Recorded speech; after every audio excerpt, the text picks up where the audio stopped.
এক সময় এক ঘন জঙ্গলে থাকত এক বিশাল হাতি। তার নাম ছিল গজু।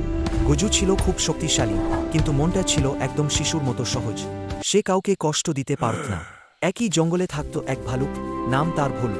ভোলু ছিল একটু মোটা, একটু অলস, কিন্তু মাথা খুব তীক্ষ্ণ। সে সবকিছু ভালোভাবে ভেবে কাজ করত। দুজনের স্বভাব একদম আলাদা হলেও তারা ছিল খুব ভালো বন্ধু। প্রতিদিন সকালে গজু গাছ ভেঙে ফল নামিয়ে আনত, আর ভোলু সেগুলো বেছে বেছে খেত। ভোলু বলত, বন্ধু তুমি শক্তি দাও, আমি বুদ্ধি দিই, এই তো পারফেক্ট টিম। ভোলু, তুমি জানো, গজু নাকি বলে বেড়াচ্ছে, তুমি নাকি শুধু খাও আর ঘুমাও, কোনো কাজই করো না। ভোলু একটু চুপ করে থাকল। সে রাগ করল না, কিন্তু মনে একটা সন্দেহ ঢুকে গেল। অন্যদিকে আরেক নেকড়ে গিয়ে হাতিকে বলল, গজু ভাই, ভোলু নাকি বলে তুমি শক্তিশালী ঠিকই, কিন্তু মাথা কম কাজ করে। গজু কষ্ট পেল। সে ভাবল, আমি তো ওকে বন্ধু ভেবেছিলাম। সেদিন দুজনের মধ্যে কথা হল না। ভোলু গর্তের চারপাশে ঘুরে ঘুরে ভাবতে লাগল। সে বুঝল, শক্তি দিয়ে কিছু হবে না, বুদ্ধি লাগবে। সে বলল, গজু তুমি গর্তের একপাশে ভর দাও, আমি অন্য পাশে মাটি কেটে ঢাল বানাচ্ছি। গজু বিশ্বাস করে তাই করল। ভোলু দাঁত আর নখ দিয়ে মাটি খুঁড়তে লাগল।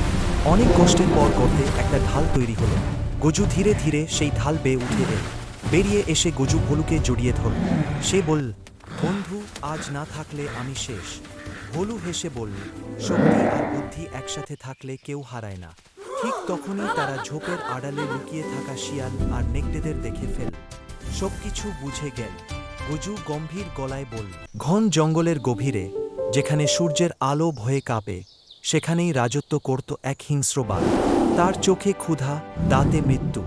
হঠাৎ ঝোপের ফাঁক দিয়ে বেরিয়ে এলো এক শান্ত হরিণ। চোখে কোনো ভয় নেই, শুধু নীরবতা। ভোলু গর্তের চারপাশে ঘুরে ঘুরে ভাবতে লাগল। এক লাফে ঝাঁপিয়ে পড়ল। শক্তি দিয়ে কিছু হবে না, তখনই হরিণ লাগবে। এক মিনিট। সে বলল, মারার আগে গর্তের একপাশে ভর দাও। বাঘ থমকে অন্য পাশে শিকার কেটে ঢাল বানাচ্ছি। হরিণ শান্ত বিশ্বাস করে তাই করল। তুই আমাকে মারতে পারিস। ভোলু দাঁত আর নখ দিয়ে মাটি খুঁড়তে লাগল। আজ তোর অনেক কষ্টের পর গর্তে একটা ঢাল তৈরি হল। একটা গজু ধীরে ধীরে সেই ঢাল বেয়ে উঠে এল। হরিণ বেরিয়ে এসে গজু ভোলুকে জড়িয়ে ধরল। আমি প্রকৃতির সে বল। ঠিক তখন আকাশ কালো হয়ে গেল। বজ্রপাত, জঙ্গল কেঁপে উঠল। বাঘের পা কাঁপতে লাগল। হরিণ ধীরে ধীরে পিছিয়ে গেল, আর মিলিয়ে গেল কুয়াশার ভেতর। পরদিন সকালে জঙ্গলে পাওয়া গেল বাঘের নিথর দেহ। কোনো আঘাত নেই, শুধু চোখ দুটো। একদিন বাঘ হরিণকে তাড়া করল। হরিণ দৌড়াতে দৌড়াতে হঠাৎ থেমে গেল। বাঘ অবাক। হরিণ বলল, আমি দৌড়াই বাঁচার জন্য, তুমি দৌড়াও শুধু অভ্যাসে। বাঘ থেমে গেল। হরিণ সুযোগ নিয়ে জঙ্গলে মিলিয়ে গেল।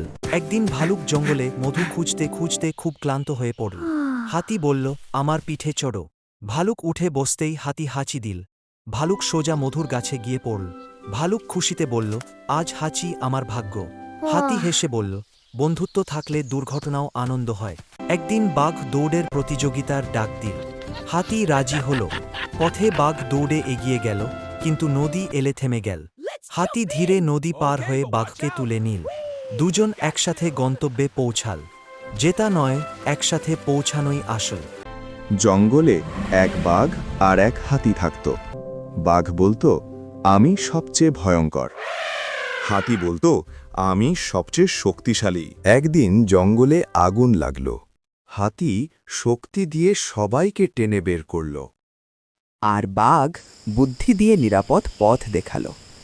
সবাই বাঁচল। একাই রাজা হওয়া যায় না, একসাথেই আসল শক্তি। একদিন বাঘ খুব জোরে গর্জন দিল, আমি জঙ্গলের সবচেয়ে ভয়ঙ্কর। হাতি শান্তভাবে বলল, ভালো, কিন্তু তুমি কি মাছির ভয় পাও? ঠিক তখনই একটা মাছি এসে বাঘের নাকে বসল। বাঘ নাচতে নাচতে পালাল। হাতি হেসে বড় গর্জন নয়, সাহসটাই আসল।